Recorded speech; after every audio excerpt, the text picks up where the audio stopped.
Este é um vídeo sobre uma única regra simples que sustenta toda a física.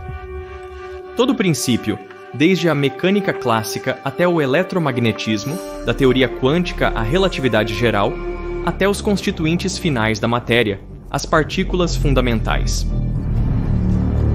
Tudo isso pode ser substituído por essa única regra. Parece que estamos chegando a um território assustador. Concordo, estamos nos aproximando de um território assustador.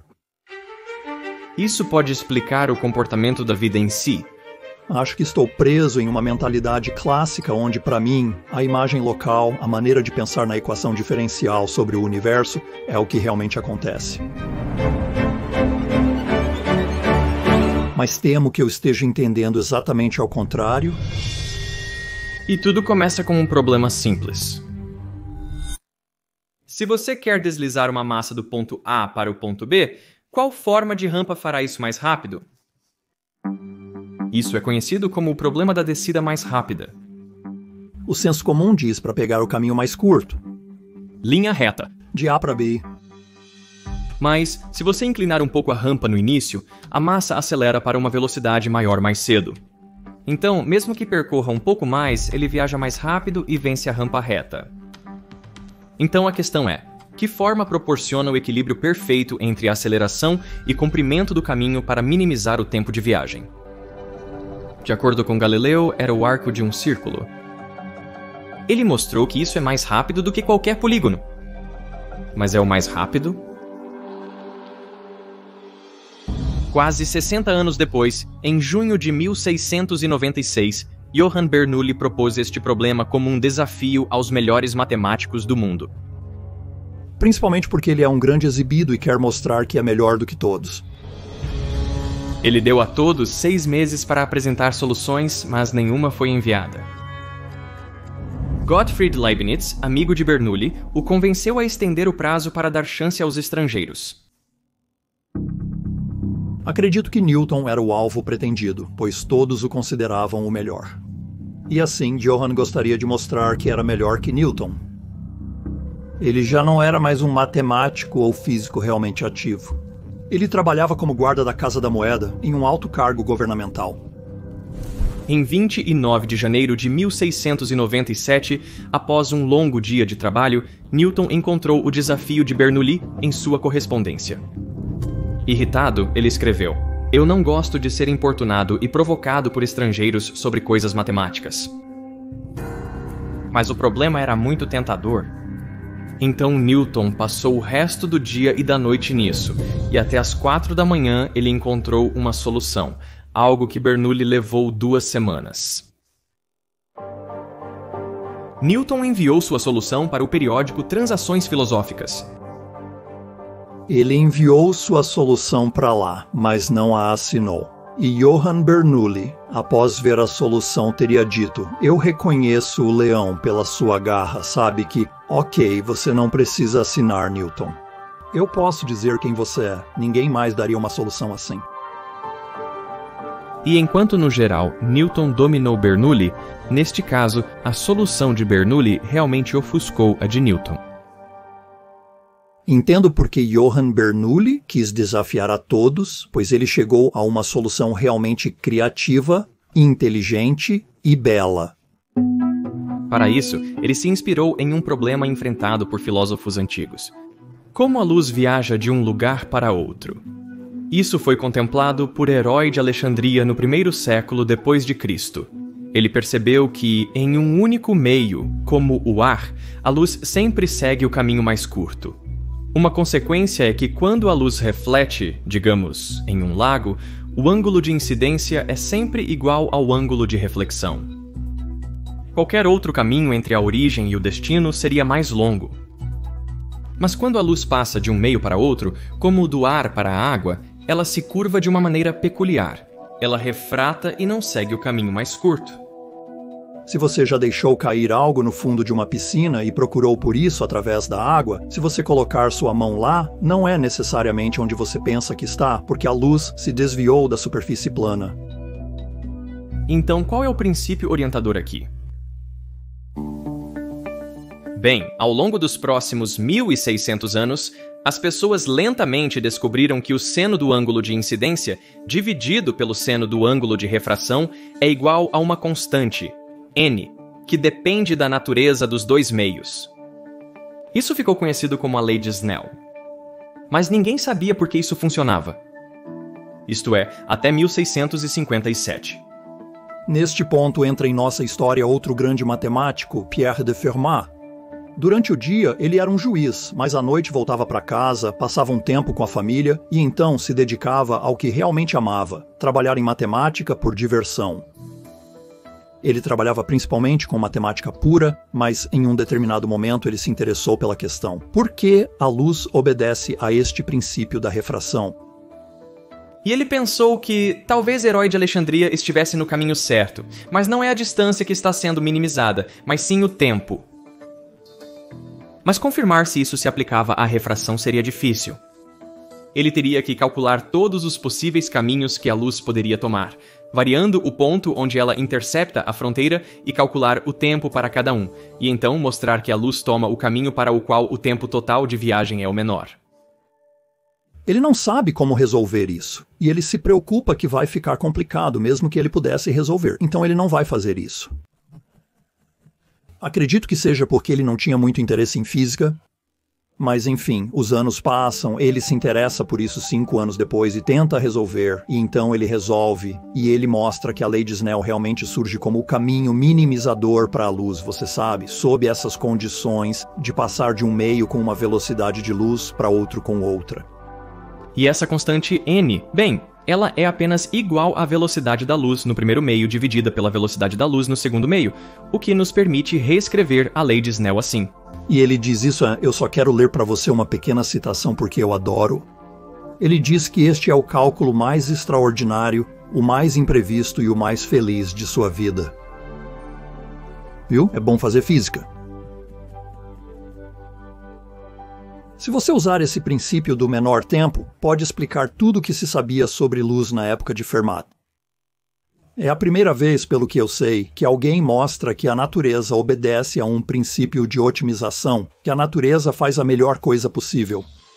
Neste caso, que a luz leva o menor tempo possível. Bernoulli, ciente do princípio de Fermat do menor tempo, pensou em usá-lo para resolver o problema da descida mais rápida. Ele converteu o problema de um problema de mecânica sobre uma partícula deslizando por um tobogã para um problema sobre óptica. Ele imaginou um raio de luz que aceleraria ao entrar em camadas de meios menos densos, em vez de uma massa acelerada pela gravidade. Se você tornar as camadas progressivamente mais finas, obedecendo a lei de Snell em cada interface, eventualmente obtém uma curva contínua. Agora a questão é, como a velocidade da luz deve mudar de uma camada para a próxima para que modele com precisão um objeto em queda? Considere que, ao cair de A para B, a partícula ganha energia cinética para resolver o problema.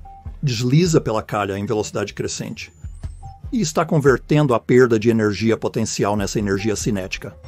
Se você anotar a conservação de energia para essa relação, descobrirá que a velocidade que a partícula atinge a qualquer momento após ter caído uma distância, digamos y, sua velocidade ao quadrado será proporcional a y, a altura do topo.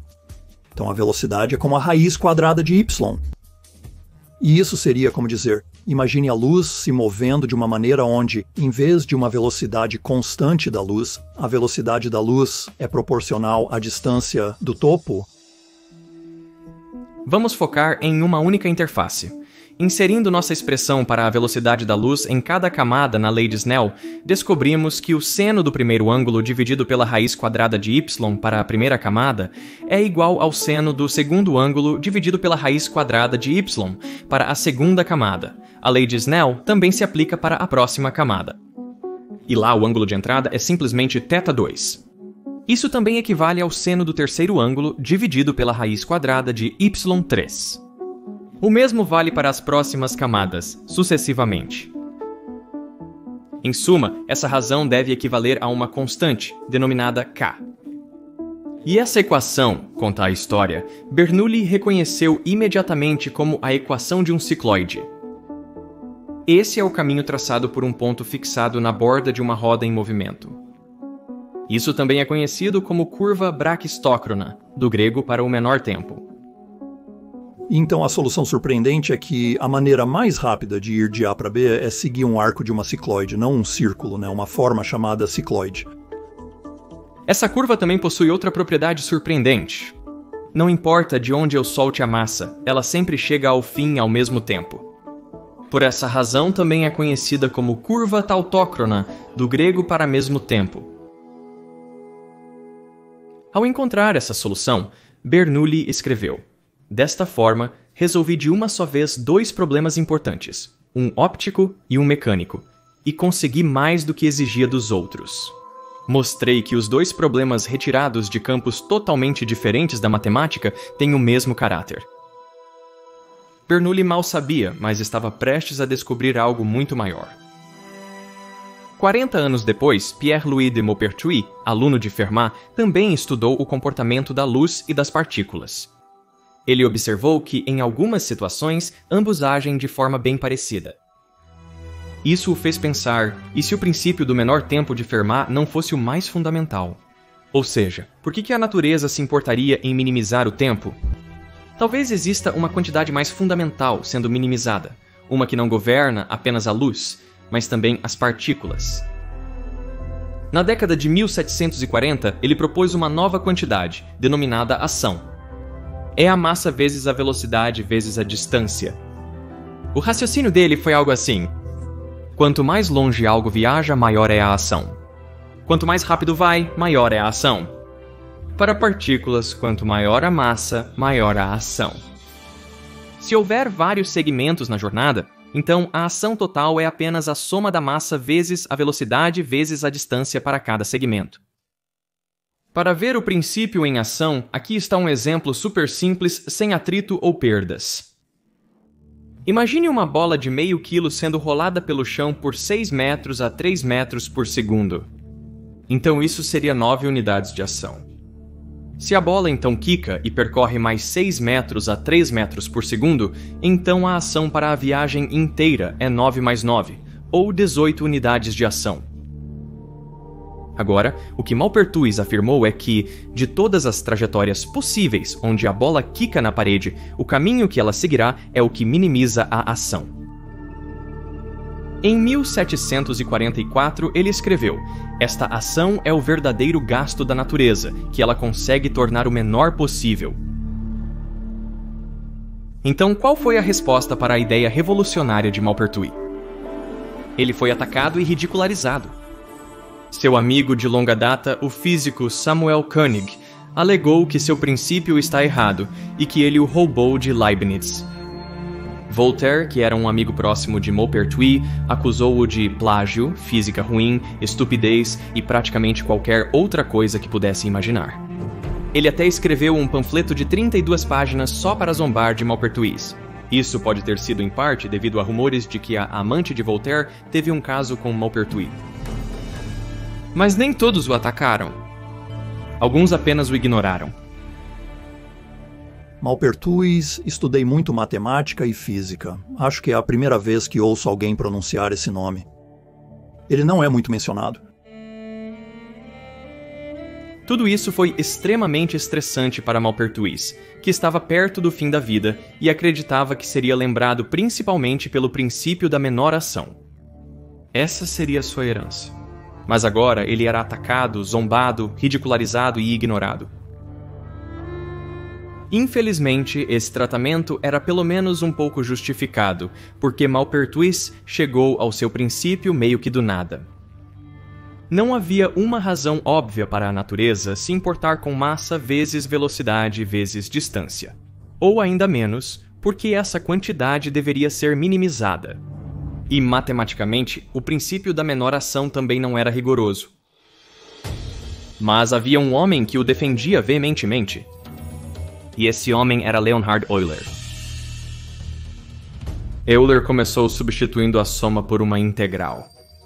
Então você poderia calcular a ação enquanto a velocidade ou direção mudavam sem parar. E ele usou isso para encontrar o caminho de uma partícula ao redor de uma massa central, como a órbita de um planeta ao redor de uma estrela. Resolver isso significava encontrar, dentre todos os caminhos possíveis entre dois pontos, aquele com a menor ação. Isso é semelhante ao problema que Fermat tentou resolver, só que agora, em vez de alterar uma variável, ele teria que variar todos os possíveis pontos ao longo do caminho, que são infinitos. Desnecessário dizer que foi uma tarefa árdua. A matemática ainda não possuía as ferramentas necessárias para tratar esses problemas. Felizmente, o próprio Euler inventou um novo método. Era desajeitado e demorado, mas funcionava. Através deste processo, ele percebeu que o princípio da menor ação só funciona se a energia total for conservada e é o mesmo para todos os caminhos considerados. Maupertuis não havia percebido que essas duas condições eram necessárias. Então Euler melhorou o rigor matemático do princípio. Ele encontrou duas condições extras e forneceu um exemplo específico de seu funcionamento. Euler era um matemático incrivelmente poderoso, e não apenas grande, mas parecia ser um bom sujeito. Pelo que percebemos, ele era muito generoso. Você ainda pode ler Euler e realmente entendê-lo. Ele te ajuda, é empático. Ele era como você, cara, está tentando explicar as coisas. Mas Euler ainda estava longe de uma prova geral. Isso teria que esperar por outro matemático lendário, Joseph Louis Lagrange. Joseph Louis Lagrange era um jovem tímido de 19 anos, em grande parte autodidata. Apesar da pouca idade, ele já trabalhava na vanguarda da matemática, inclusive com o novo método de Euler. Em 1754, ele compartilhou seus resultados com Euler, que respondeu que Lagrange havia exaltado a teoria ao mais alto cume da perfeição, o que lhe causou a maior alegria. Mas além de serem matemáticos de classe mundial, os dois tinham outra coisa em comum. Ambos defendiam fortemente o princípio da menor ação. E cerca de 5 anos depois, apenas um ano após a morte de Maupertuis, Lagrange conseguiu fornecer uma prova geral. Existe alguma maneira intuitiva de pensar sobre ação? Eu sinto que há uma maneira intuitiva de pensar sobre força e uma maneira meio intuitiva de pensar sobre energia. Mas existe uma maneira intuitiva de pensar sobre ação? Não sei, quero assistir ao seu programa para aprender. Espero que consiga, pois não tenho uma boa sensação sobre essa ação. Agora, quero explicar a prova de Lagrange de uma maneira diferente da que ele fez. Então passaremos por 3 etapas. Primeiro, explicaremos a abordagem geral que Euler e Lagrange criaram. Depois, reescreveremos o princípio em sua forma moderna. E, finalmente, aplicaremos essa matemática a um exemplo simples para mostrar por que funciona. Então, primeiro, a abordagem geral. Se existem infinitos caminhos possíveis, como você encontra aquele com a menor ação? Euler e Lagrange notaram que é possível fazer isso de forma similar a encontrar o mínimo de uma função. Lá você tira a derivada e a iguala a zero. E onde a inclinação é horizontal, esse deve ser o mínimo. Então, se você der um pequeno passo para a esquerda ou para a direita, o valor da função basicamente não muda. E da mesma forma, se você tem o caminho de menor ação, então se você mudasse um pouco, digamos adicionando um pequeno solavanco aqui ou achatando ali, imagine que estamos apenas adicionando uma pequena função eta ao nosso caminho de menor ação. Bem, então a ação basicamente não deve mudar, porque estamos neste ponto realmente especial, o caminho de menor ação. Você adiciona um pouco ao caminho mínimo, mas a ação ainda é a mesma. Se esse é o caminho ótimo que tem a menor ação, então qualquer outro caminho deve ter mais ação. Então, o contra-argumento é que tudo isso é de primeira ordem. Então, se você está olhando para termos lineares que são proporcionais ao eta, o desvio, então a primeira ordem, a diferença na ação será zero. A maneira como você pode imaginar isso é como se você estivesse no fundo de uma tigela e estivesse no mínimo e fizesse um pequeno passo para longe e chamamos esse passo de eta. Se essa mudança fosse proporcional ao eta, você talvez aumentaria deste lado, mas diminuiria deste lado, e então isso não seria mais um mínimo, 1. Então o coeficiente de eta tem que ser 0. Mas como você está em um mínimo, é como uma parábola, então pode ser proporcional ao quadrado de eta ou potencialmente algum termo de ordem maior. Então há um pequeno desvio na ação, mas não é proporcional ao eta. Então, para a primeira ordem, a mudança na ação entre o caminho ótimo e algum caminho de teste é 0. Então, o que você pode escrever é que a ação deste caminho de teste menos a ação do caminho verdadeiro é igual a 0 para a primeira ordem. Esta é uma maneira compacta de escrever o princípio da menor ação e é a abordagem geral que você usa para resolver todos esses problemas. Então, com isso em mãos, vamos reescrever o princípio em sua forma moderna, começando com a ação de Maupertuis, que é a soma de massa vezes velocidade vezes distância. Mas Euler transformou isso em uma integral. Então, é a integral da massa vezes a velocidade integrada sobre a distância. Agora, a velocidade é igual a ds sobre dt, que podemos rearranjar para obter ds igual a vdt, e inserindo isso, temos uma integral de mv² sobre o tempo. Mas espere, isso é apenas o dobro da energia cinética, e como Euler apontou a energia total, deve ser conservada. A energia total é apenas cinética mais potencial. Então, podemos reescrever isso como T igual a E menos V. E preenchendo isso para o segundo T, nos dá que a variação de T mais I menos V integrado ao longo do tempo é igual a 0. Agora podemos dividir essa integral em duas, e, como a energia é constante, podemos integrar esse termo ao longo do tempo para obter isso, e podemos simplificar isso ainda mais. Assim como com uma derivada normal, podemos escrever a variação de E vezes T como E vezes a variação de T mais T vezes a variação de E. Mas lembre-se, como Euler descobriu, a energia de diferentes caminhos tem que ser a mesma. Então a variação entre eles é 0 e esse termo cai.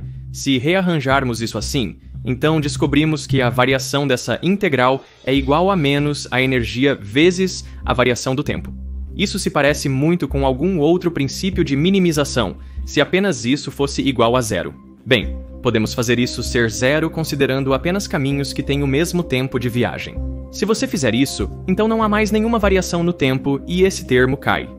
E o que descobrimos é que o princípio de Maupertuis mudou para outra forma, onde agora a variação da energia cinética menos a energia potencial integrada ao longo do tempo é igual a 0.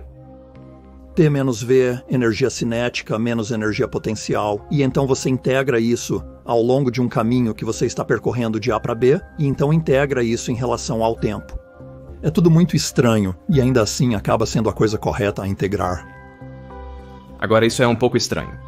Partimos da massa vezes velocidade integrada na distância, e agora temos a energia cinética menos a potencial integrada no tempo. Ambas são formas de escrever o princípio da menor ação. Essa integral, T menos V integrada ao longo do tempo, é outra forma de expressar a ação. William Rowan Hamilton foi o primeiro a escrever o princípio da menor ação neste formato em 1834, o que fez com que o princípio fosse nomeado em sua homenagem. Então, o princípio da menor ação, que escrevemos como integral de L dt, L sendo o lagrangiano, o T menos V, a energia cinética menos a energia potencial. O princípio é conhecido como princípio de Hamilton, não de Lagrange. Então, eu acho que Hamilton está construindo em cima de Lagrange dessa maneira. O princípio de Hamilton é a forma moderna de expressar o princípio da menor ação, sendo amplamente utilizado nos livros de física atuais.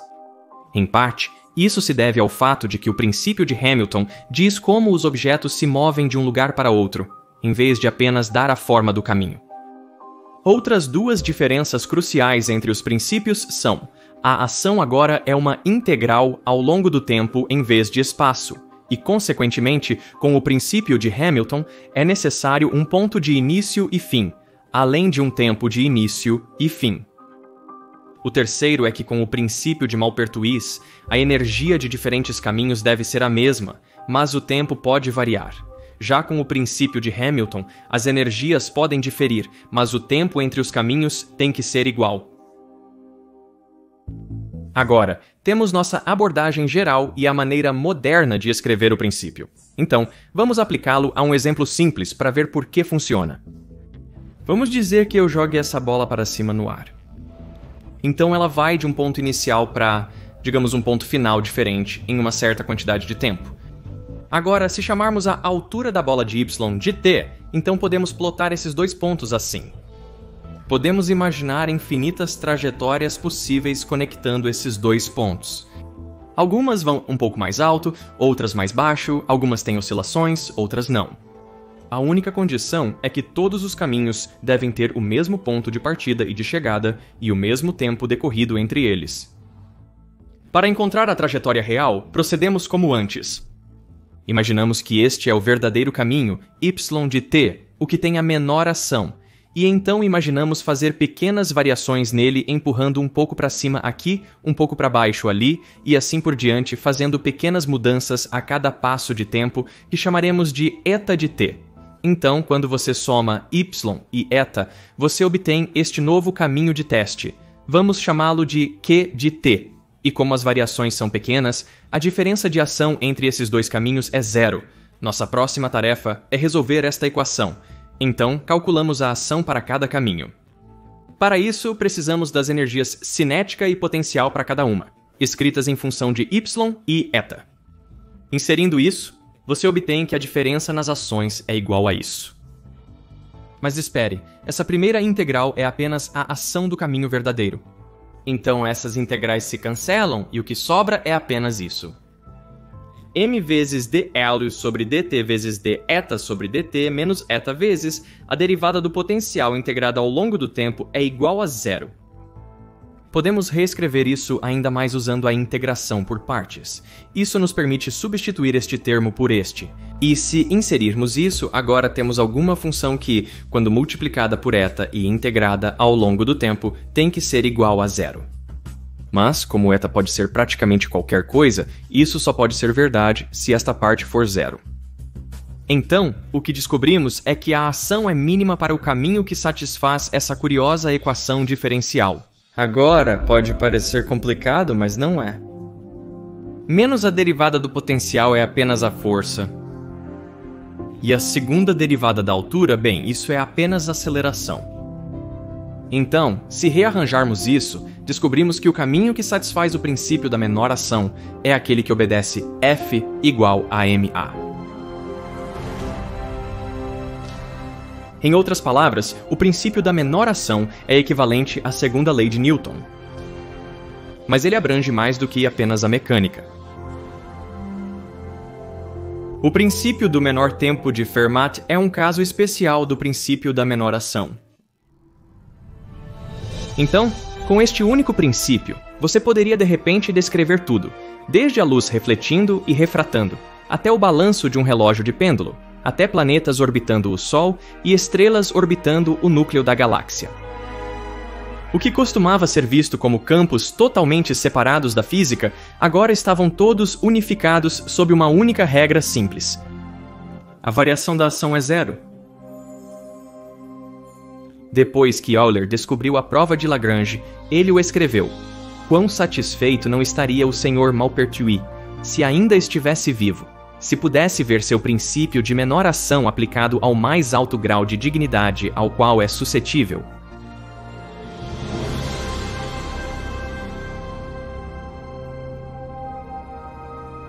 Com a prova de Lagrange, agora temos duas maneiras de resolver qualquer problema de mecânica. Você pode usar forças e vetores, ou pode usar energias e escalares. Parece que o princípio da menor ação é muito complicado, é tão desnecessário. Quem usaria isso, sabe? Quando você poderia simplesmente usar a segunda lei de Newton, que é moleza. Suas opções são usar tudo isso ou apenas começar com F igual a ma e eles te dão a mesma resposta. Por que usar o princípio da menor ação? Bem, é porque Euler e Lagrange criaram uma maneira de tornar tudo isso super simples. Se esta é a ação, então T menos V é chamado de Lagrangiano. Agora vamos substituir tudo o que fizemos antes pelo Lagrangiano. Então você vê que o princípio da menor ação funciona sempre que esta equação diferencial é satisfeita. Viu? Então tudo o que você precisa fazer agora, se quiser resolver qualquer problema de mecânica, é apenas anotar a energia cinética e potencial e inseri-la nesta equação e pronto. Isso se torna extremamente poderoso. Lembro-me de pensar que obter a resposta certa com força é difícil, mas quem é bom em mecânica consegue. No entanto, com a abordagem lagrangiana, você tem essa máquina. Aplique o princípio da menor ação e você obtém a equação correta para o movimento, e você não precisa ser um bom físico, foi isso que eu entendi, que como um cara de matemática eu posso fazer física graças a Lagrange e Euler. E não funciona apenas em uma dimensão. Se você tiver mais dimensões, basta resolver a equação de Euler-Lagrange para cada coordenada. Outra coisa que é ótima é que você pode usar sistemas de coordenadas estranhos, que podem ser mais adequados para o problema. Se você estiver resolvendo um problema com algo que gira, considere usar coordenadas polares em vez de cartesianas. Isso lhe dará as equações corretas de movimento em coordenadas polares, que podem ser um pouco complicadas de fazer com vetores. Como com o pêndulo duplo, resolver isso com força é extremamente difícil. Porque enquanto um pêndulo balança, ele fornece o ponto de fixação para o pêndulo pendurado abaixo. Esse pêndulo está na referência móvel enquanto balança. É um trabalho muito desagradável escrever a correta F igual a MA para um pêndulo duplo. Mas se você escrever com energia cinética e potencial, é bem simples. É assim que fizemos essa simulação. Agora, há uma pequena nota lateral que devemos dar sobre o princípio da menor ação, porque o nome é um pouco enganoso. Embora frequentemente nos referimos ao princípio como o princípio da menor ação, provavelmente é bom adicionar uma pequena ressalva aqui, que às vezes não é necessariamente o mínimo. Assim como quando você encontra no cálculo, quando você define uma derivada para zero, isso não garante que você está obtendo o mínimo de uma função. O princípio da menor ação, mais corretamente afirmado, deveria ser o princípio da ação estacionária, que as leis do movimento vêm de exigir um ponto estacionário que é equivalente a esta condição de definir uma certa derivada para zero e então obter a equação de Euler-Lagrange a partir disso. Então, muito frequentemente é um verdadeiro mínimo, mas nem sempre. Mas a ação é muito mais fundamental do que apenas a mecânica clássica. Por volta da virada do século XX, a ação surgiu como a parte-chave de uma solução para um dos maiores problemas da física atômica na época, a catástrofe UV. É meio assustador que essa descoberta que começa a impulsionar a teoria quântica traz a ação te dá uma dica. Não a energia e nem a força, a ação sim. Mas isso e muito mais teremos que esperar por um vídeo separado. Inscreva-se para receber notificações sobre o lançamento.